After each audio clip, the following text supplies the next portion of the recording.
All right. Fantastic. Well, welcome everyone. I see some people are still joining, but let's start the call. Welcome to all of the people who are new to joining. Today we have a very special guest who couldn't join last time from the team, Chadash, and he's our senior developer, and he will share a bit of secrets from behind the scene on how we are building the app. But while we do that, before we do that, so let's just go through a little bit um, through the stories, through the teams, through myself, and why are we building what we are building, and then we of course, as always, will have a Q&A session as well. So maybe so first of all, who are we? So Jupo World, or for those who are in Hungary, we are Sakpalota app. We are building a leading cognitive development application for kids to learn to think and learn to learn. This what we are building is based on the methodology developed by Judith Polgár, a leading female chess player of all times. But before we go into the details of what we're building, maybe a little bit of quick intro on the team.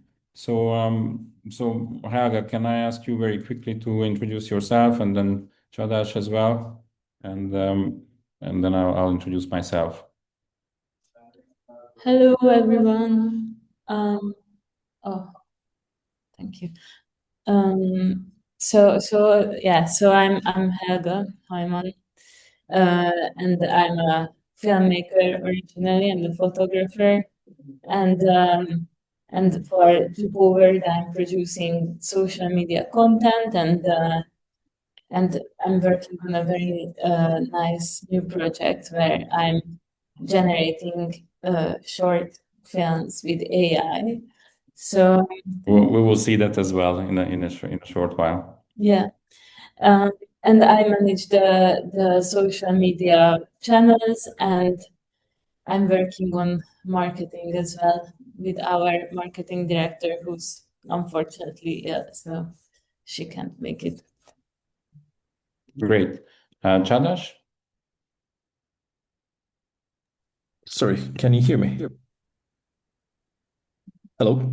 Yeah, just quick intro for now. Just Yeah, of introduce course. yourself, then we'll go into the details later. Yeah, hello everyone. I'm Chadash, the head of development on this project. I've been making games for over 15 years now and professionally in mobile for the past 8 years. I started working in the hyper casual games back in 2018 and then expanded into casual games across sports, racing, party games, and even MMORPGs. And now, of course, I'm focused on creating amazing experiences for the kids, like the project that we will be sharing today. Yeah, I've worked in on live games with massive audiences. I think at some point we reached about 10 million daily active users with a project that I worked at, and I was part of the team behind Hill Climb Racing, which is one of the few IPs which reached above 2.5 billion downloads worldwide. So I'm just wanted to share. I'm super proud of it. But of course, my goal is to bring all that experience in scaling and engaging players into this project and make it something truly special. That's my side. Thank you. Great. Thank you, Jadash. All right. And on myself. So my name is Tamás Herman. My background is actually in banking. I've worked 20 years in London on the trading floor in investment banking. Then subsequently moved into to the startup world. Initially, natural progression was fintech, where I helped a fintech educational startup to scale. And but when COVID started, we two young partners we had this idea that education technology, edtech, is the new fintech, and we started an edtech startup accelerator and venture capital fund, which very quickly became the world's largest global edtech accelerator. It was a huge success, but this is how it kind of by coincidence, I got into education and education technology. And while I was an investor and I was looking at investment, I came across um, Jacques Palota and the Jacques Palota team, and we started discussing on what a gem this is, what an amazing concept and methodology it is, and how the world should know about this. And I was asking the team why don't they make it digital? Why don't make it global? And again, from an investor perspective at that stage, and we started talking, which led to over a couple of years to the concept of why don't I do this myself, which was of course very humbling when they asked me to do that, and and here we are. 1 year ago, well, not even actually, I mean, 11 months ago, we started working on this. Um, and we acquired the global digital rights of Judith Polgard method, the Chess Palace, so-called Chess Palace, Jacques Palota, and started building something with Chada, Shelga, and the team. Um, 1 second. Yeah, here you go. So this is the one thing you should remember from all this presentation is that in the age of AI, which we're learning and very fast evolving, we think that one of the huge challenges for kids will be to learn to think and learn to learn. Um, Even today, myself, I was just working on some documents, and it just we're getting day by day lazier and lazier as AI is doing the job instead of us. So I can imagine that a young kid who is growing up with this will be really difficult for them to develop the skills needed in life for focus, strategic thinking, and just learning to think and learning to learn. Um, and the method of Judith Polgar was exactly designed for that. It's a skills development app based on the game of chess. So no need to introduction, but just in case if there are some foreigners on the call who wouldn't have met or heard of Judith, she was born under the mantra that geniuses are made, not born. And both her and her two sisters were educated to become grandmasters by their fathers. Um, she ended up becoming number one player in the world for 26 years in a row.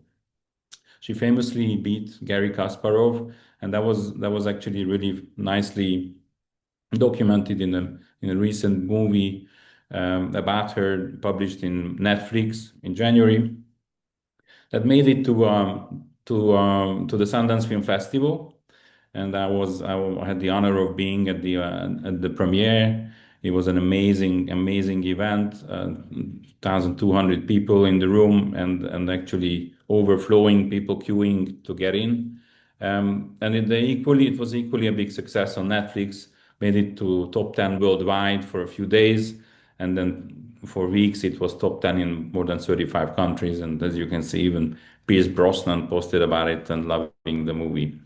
So so while this is not directly linked to the educational app, but her story and that education is so important for her, and that geniuses are made, not born. This is what our vision is, and this is what we're trying to bring to the world with the Jupo app. Um, so what's we basing it on is books. Currently, it's part of the national curriculum in Hungary. It's in the schools. It's a subject that the school can choose and the kids can choose. It's learned by 60,000 kids a year, taught by 4,000 teachers who had the training to do that in 1,000 schools. Me myself, I went through the training. I have to say it was great fun. Spent 3 days with school teachers to learn the methodology, and I have to say it was like I came out of it even more motivated than I was before on how amazing this methodology is. And it's also proven by evidence, which is very important. There is research done on the impact of this program on kids who do it in schools. And what's very, very important is that it's you would expect maths to be the key correlation between chess and maths. But interestingly, things like spelling words, um, uh, perception are also very, very high, or concept tests are very high on the impact that the Chess Palace program made on the kids. So while everything, including maths, is improving, but reading and spelling improve even more, maybe. The second, which is very, very important for what we're doing, is a Nobel Prize winning study by a gentleman called James Hackman, who showed that how important the investment into education is and the impact of it in the early years. The earlier you invest in some, and it's actually, when you think of it, it's super logical, right? Like, if someone uh, gets good education early, then they can capitalize on that and and use that in their for future studies, right? So they will be starting school with a strong base, will be going through school easier. But what's interesting is, economically, when you think of it, many people in the Western world spend a lot of money, $100,000 a year or more, on university education, but not that much in the early years. So very interesting. And again, this is what we're trying to do. We are targeting the age 4 to 10. So it's something very early stage, early age. And I actually came across this study just only 6 months ago. So after we already started this project, but it really validates our vision. So in terms of practicalities, right now we're turning into what kind of business we are building and what are we doing. So Jupo World is the digital version of Judith Polgar's method. So we took the books, we acquired the global digital rights to the method, the brand and the name, and we designed a category defining learning app for kids 4 to 10. And what's very, very helpful for us with all these recent changes, that with the help of AI, we're really moving super fast of building a fun, gamified, scalable digital app. So that children can unlock their superpowers like you did back in the days.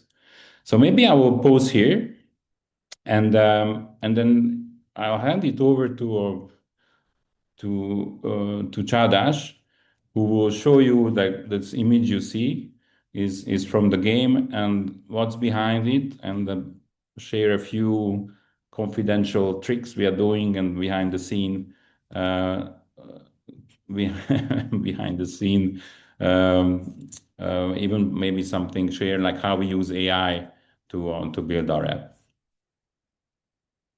So Chadash, over to you. You're on mute.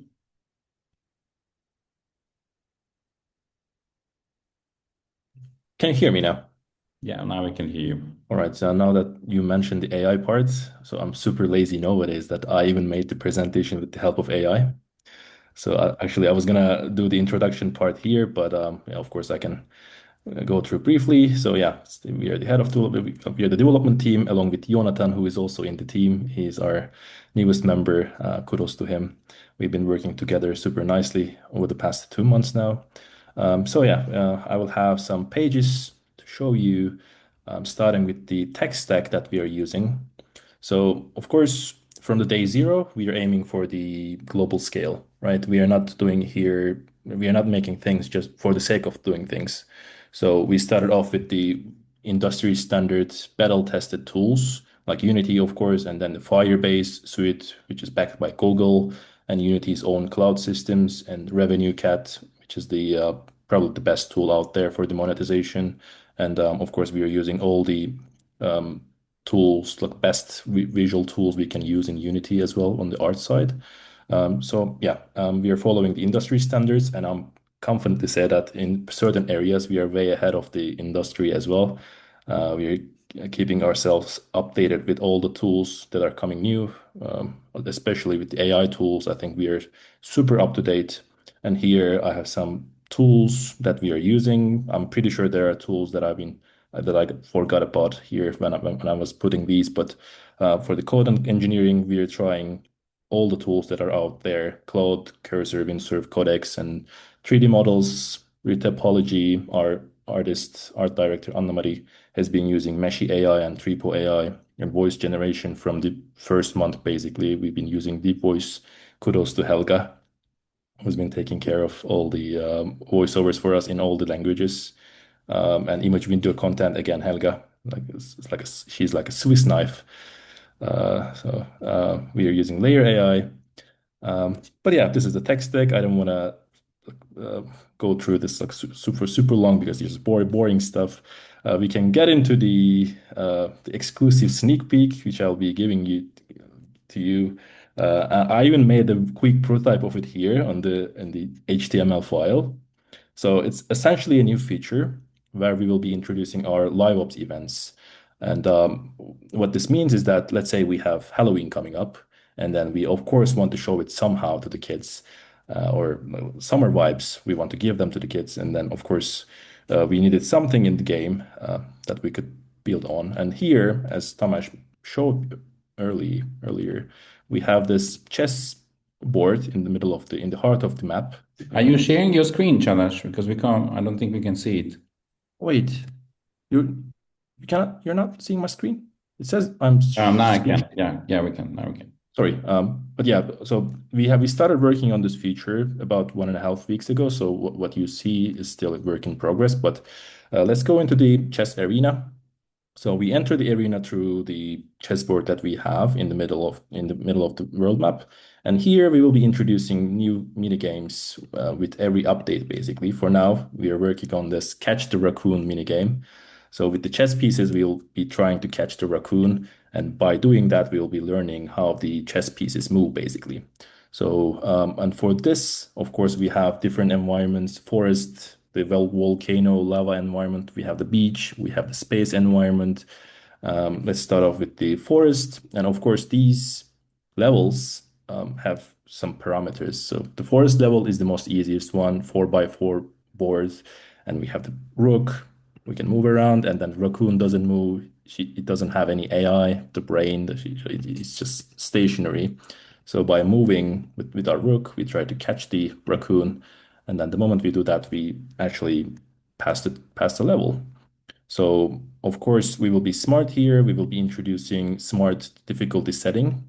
So certain kids might have tendency to be good at these kinds of games, right? Pattern recognition and everything.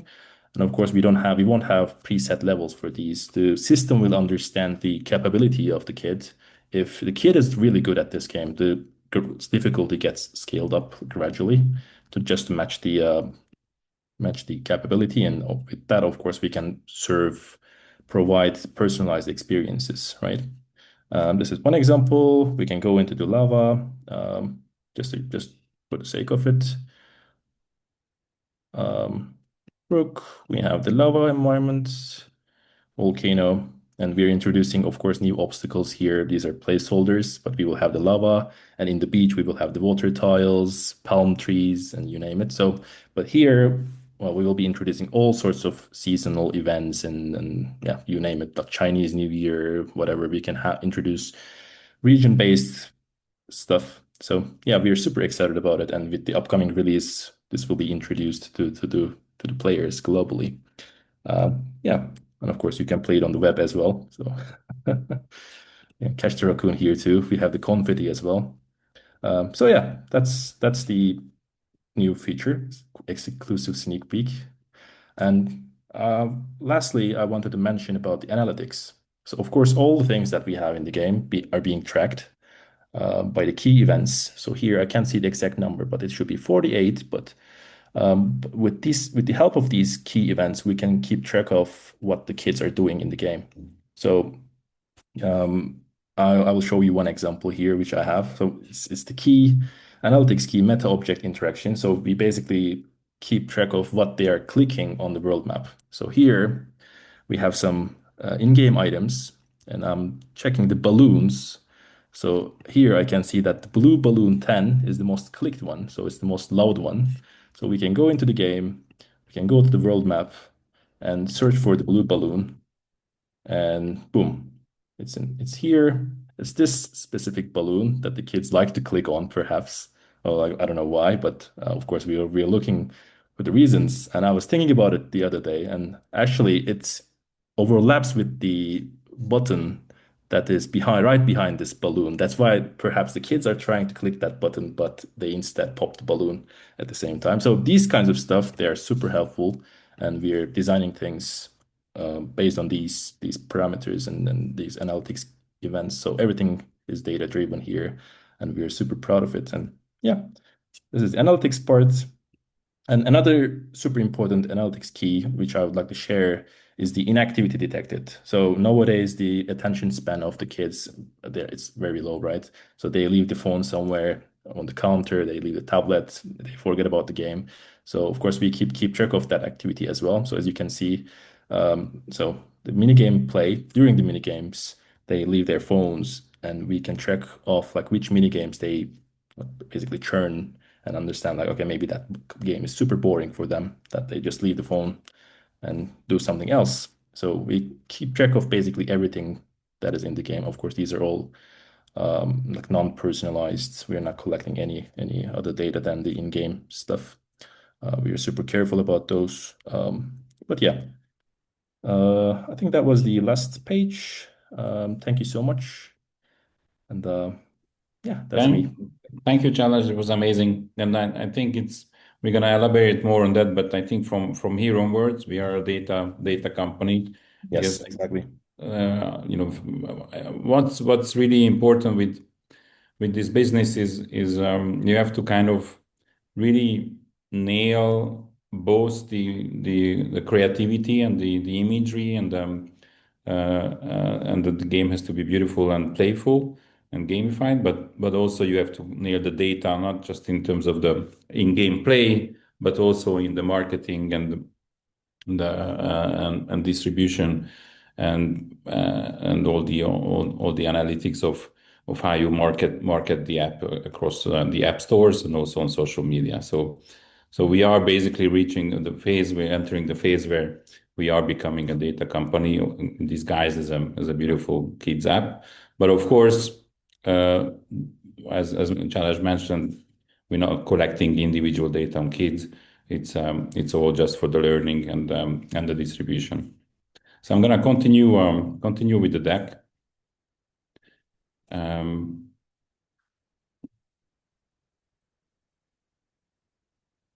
Here we go. So a bit more about, so I mentioned data, but also a bit more about the business model. Um, just put it into play mode. So we are in in in the intersection of two very exciting areas. One is the global popularity of chess is been increasing over the last 5 6 years. Um, Chess.com has now 230 active members, but someone similar to Judith, who actually Judith beat Magnus in the past, sold his app to chess.com for 83 million. And then so that's the chess, which is a high growth area. On the other hand, there are some very successful, and people probably don't even realize that, but some very successful apps like Lingo Kids, who last year was the biggest tech funding round in Europe and actually one of the biggest in the world. Even in the US, not many companies had similar funding rounds. Lingo Kids raised 120 million last year. They have 185 million users. It's a Spanish company. It's not an American company. Spanish company. Education for kids, exactly the kind of age we are targeting. And then the third is cognitive learning, which there are some very successful apps. For those who knows, there's Cognifit, there is Lumosity, and there are some others who like big games who are very popular, but they're mostly addressed to adults. So we kind of find an open space where cognitive learning for kids, there is not much, not many people, not many apps and businesses focusing on that, despite what I shared earlier, where the impact on return and the impact on kids' education and learning is much higher if you do that in the early stage. A little bit about our progress, and you've seen from Chadash what we are building, and how fast we are building. But let me show this in a real sort of roadmap on what we achieved in the last really 10 months actually only. So all this started in May when the whole team was. I started 3 years ago, as I mentioned. So the vision was there, the discussions were there, but the final agreement with the team of Judith was made in April last year. The team was hired in May. We started working mid-May on the app. We agreed the MOU with the Judith's team. We started doing market research, customer interviews, project roadmap, and the second quarter of the year in May, June, we've closed our angel round. This was very successful. It was actually oversubscribed, and continued building. And we set ourselves a very ambitious goal of completing our prototype MVP, as they call it, minimum viable product, by the end of September, so that we can test it and show it at the Global Chess Festival in Budapest on September 30th. And thanks to Chadash mostly and the team, we were ready by the 29th at 11 p.m. So right on time. And it was, I will show you a picture later. It was a great hit with kids. They absolutely love it. So excited by this positive feedback, we decided to launch our first commercial version of the app at the end of November. So only 2 months after the MVP at the Kid Expo before Christmas in November, also in Budapest. And that time we wanted to test the parents' willingness to pay and the parents' comments on what they think about an app like this, which was also very positive. And I think in the invitation you had a hint that over that weekend we made it to the second most downloaded app on the Google Play Store in our category of paid educational app. So that was last year before even the movie came out. And then I showed the pictures. January, the movie was released, and we are using this visibility to start scaling using data and really grow. So a few pictures here. You can see the top row with Erno Rubik, who is the creator of Rubik's Cube, who is also a supporter of our project. He is very close to Judith, and they both are very fond of early age skill development and education for kids. You can see the kids who are absolutely love the game, and actually there's no picture on that, but we were next to chess kids, and the kids were coming to our desk, not to them. So that was great to see. And then you can also see the Kid Expo, where we had quite a few downloads and great conversion. So to sum up, we have a defensible content and methodology, which has been developed over 15 years. So it's in the age of AI, it's very easy to build, but it's very hard to build credible things and have credibility, which we have. We will use the upcoming visibility to really scale the brand Jupo world going forward, and this we have already started. And of course, we'll continue through partnership and collaboration, all kind of collaborations to grow. So summary of the team, which some of you have met, some of you couldn't. So Miko is our marketing and product lead. She was at Supercell and King. Of course, these two companies made Clash of Clans, and also Candy Crush. Both are hugely profitable and very famous games. Then Chadash and Helga, you've already met. And Murray, who is our art director, she's a gaming veteran. We can thank her for all the beautiful scenery and the meta game that you've seen. And then Lauren worked a long time at Twinkle. She's our game designer. She's the one that makes the games fun and playable and designs the gameplay loop so that the kids actually enjoy it, have fun, and come back. They want to play more. And then, of course, by playing more, they're going to learn more. So as you can see, it's very gaming heavy. And then because we acquired already the educational methodology, we didn't, right now, we don't feel the need to add talent there. Of course, at some point, we will start increasing the team exposure to education as well. But right now, we want to make it really fun and scalable. From our advisory board, of course, Judith's team and the Chess Palace team is helping us. And I wanted to highlight Mathieu Nebra, who is the co-founder of the largest French edtech company. He started it from his not even garage, because he was so young he didn't even have a car or a garage. He started from his home desk and made it to a 100 million euro revenue company per year. So we're very pleased to have him, and he's very closely helping us almost on a day-to-day, weekly basis. So in terms of financials, we raised the angel I mentioned last year. 9 months ago, we raised the angel round. We still have money from that, but we won't be raising money now to accelerate the growth, have some marketing budget. Monetization, we say it started in H1, but actually it's already started. I will show some of that. And we're raising up to 500K euros to mostly for marketing budget and media events. So just a bit of track record, so you can see everything I described.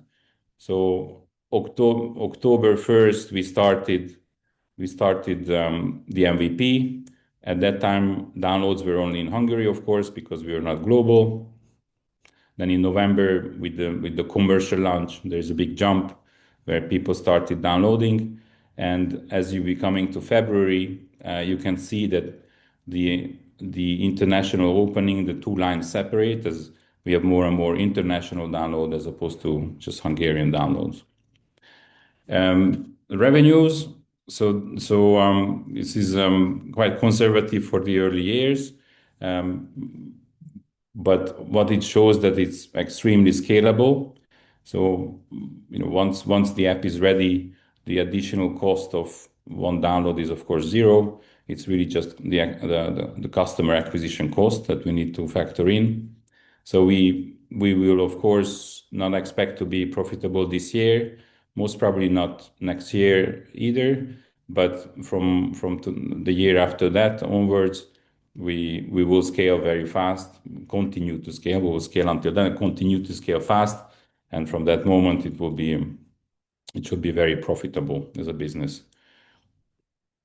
I mentioned it, but let's go through it. So priorities for the first half of this year is really nail the data. So set up the analytics, which is actually also pretty much done. We can maybe show it in a next call, how we use and what kind of analytics we use and how we use it. Then establish the trend for downloads. Optimize the retention. That's really important. So we need to nail what the kids like and which balloon they pop and how long they stay in the game before we really start spending money on scaling. So that will be a crucial next step and pivot of our inflection point in our growth.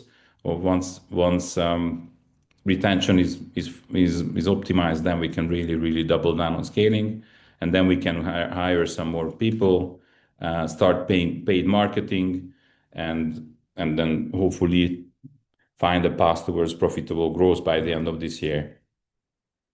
So I will stop here. I have some material on market comparables and educational games. But I wanted to, as always, leave some time for Q&A. So I would suggest that I'll stop sharing for now and then open it for question. I can see some great friends and colleagues like Erhan Bey and Jolt. But anyone, please don't hesitate, ask some questions. Also from the team, from the Turkey Portal team, if you have any questions. May I start the question? Yes, of course. Tamás, actually, as much as I understood, you are rather a gaming developer company right now, rather than being an ad tech platform in this phase. Is it a correct assumption from my side? So I think the best way to, so yes, we are a gaming developer, but I think the best way to categorize us would be edutainment. It's sort of Okay. intersection of edutainment and even fandom, or you could even use it as a fandom of chat Okay. Julie. But I think if I had to choose one word, I would say edutainment. Okay. So I got two more quick questions. The one is whether, because as much as I understood, you are just targeting a specific time range for kids. But my question would be whether you are planning to increase this time range, I mean age range, in the later business plan. And the second, if you are actually a fun game or a fun tech platform, do you plan to introduce in-game purchase revenue stream? Because as much as I understood right now, it's a subscription based model, right? Yeah. So super good questions, both of them. Thank you for asking them. So the answer to the first one, so the answer is yes, and I always give the example of I think you're in a car of the Mini Yes. Cooper, right? No, it's not a Cooper, but I know, but the Mini Cooper is a very successful brand. But at some point they got stuck because they had this image of a super cute, fun, small car for young people, but the people started to have kids, and the kids wouldn't fit into the Mini, right? So yeah, what they had to do is number one, create a bigger Mini Cooper, which was which could the Countryman. the Countryman, exactly. And then of course it became part of BMW group where you could go into other cars. So this is exactly how it will be with us as well. So we will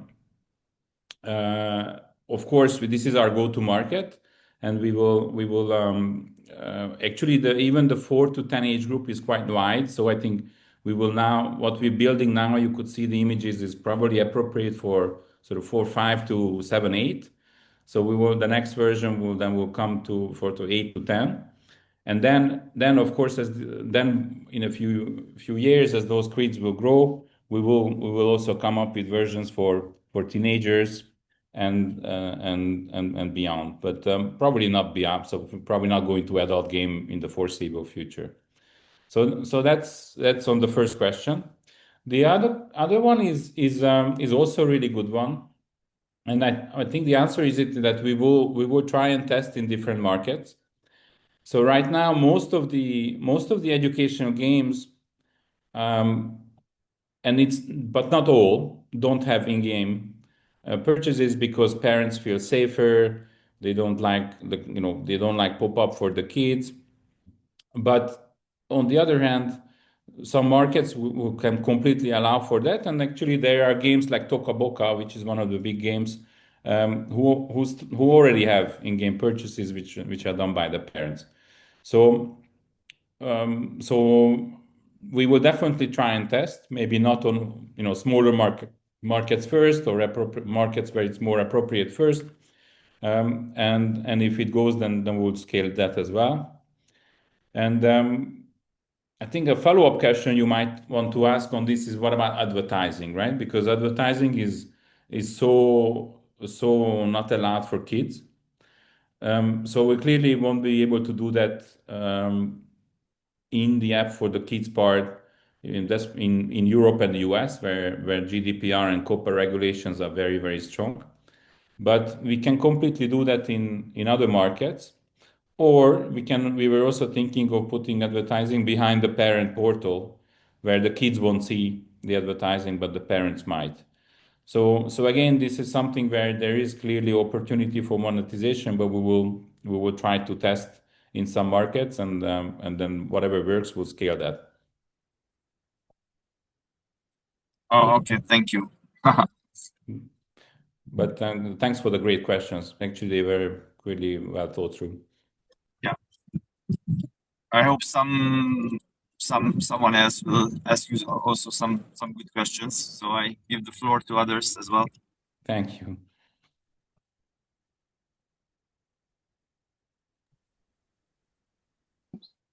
Thomas, can you hear me? Hi, how are you doing? Merhaba. İyi bayramlar. İyi bayramlar. Yes. It's kind of like two very quick questions. First is in terms of achieving your goals by 2030, if I saw the presentation correct, what internal or external factors do you see that could prevent you from achieving those? And secondly, what is the exit strategy for Jupo World? So that would be my 2 bits. Again, super good questions. Thank you for them. So the first one is, look, to be super clear, it's a very competitive sector. So I think what we'll have to achieve those numbers are very, very achievable. For what I mentioned, it's a super scalable market. Obviously there's lots of kids in the world. There is a big need for this, but we need to come out from the noise, and it's gonna be. That's why I'm saying we're gonna have to be a data-driven company, because we're gonna have to cut through the algorithm so that our app is seen by the millions and the millions and the millions of people. The numbers we are looking are not huge, right? So if you look at it, 200,000 subscribers is not like we will start to be profitable from sort of 20,000 subscribers, which is nothing. So if you think of it, but to achieve 20,000 subscribers, if you go through the huge funnel of how many people have to see your app, it's millions and millions and millions. And then you have to really optimize the funnel so that they see it, but they click on it. When they click on it, it's easy for them to subscribe. They subscribe, then they stay on the app. So what can prevent us from reaching those few 100,000 subscribers is not being able to optimize that funnel, or so either not the funnel is not optimized, then it's just like this as opposed to like this, or the top of the funnel we just can't reach enough. We can't find a way to reach those millions and millions. So that will be the challenge, and that's why I'm saying we're so data driven, and that's why we're so happy to have people like Chadash, who worked on an app with 10 million users and 3 billion downloads, but also Miko, who worked on extremely successful games, right? At King and Supercell. So that's the one. The second question, exit strategy. So there are quite a few potential interested sectors where we could be looking at. So one are, of course, the gaming companies. So there could be the non-digital gaming companies, someone like Hambros or Ravensburger or any of the companies who have distribution and they want to enter the digital space. Then Then we have someone like Spin Master, who actually owns Toca Boca, the one I mentioned, but they also own like Paw Patrol. If you have kids, then you would have seen them watching them. So much of these big kids brands, and actually we have direct access to their management because they bought Rubik's Cube brand and the whole license, the world global license of Rubik's Cube for Mr. Rubik, who, as I mentioned, is one of our supporters and investors. So when the time comes, we can easily reach the management and start. Then a third avenue would be app consolidators. So there's a lot of companies focusing on just building portfolios of apps. Or honestly, it can also be just a simple private equity exit when someone comes with a majority share and then puts a lot of money to grow faster. Thank you, Thomas. Thank you very much. Great to see Always you just again. keep it because it's so much fun and making us so much money. Inshallah, hopefully. Inshallah. Good. Thanks for these great questions. I think on that note, if there's no further questions, we don't have to use all the time. This is also recording, people will watch, so it's great to have these questions in with the answers. And again, I think just to repeat, is the one thing you should remember is that in the age of AI, it's going to be a huge challenge for kids to learn to think and learn to learn. I always give an example, of course, also like just physical training.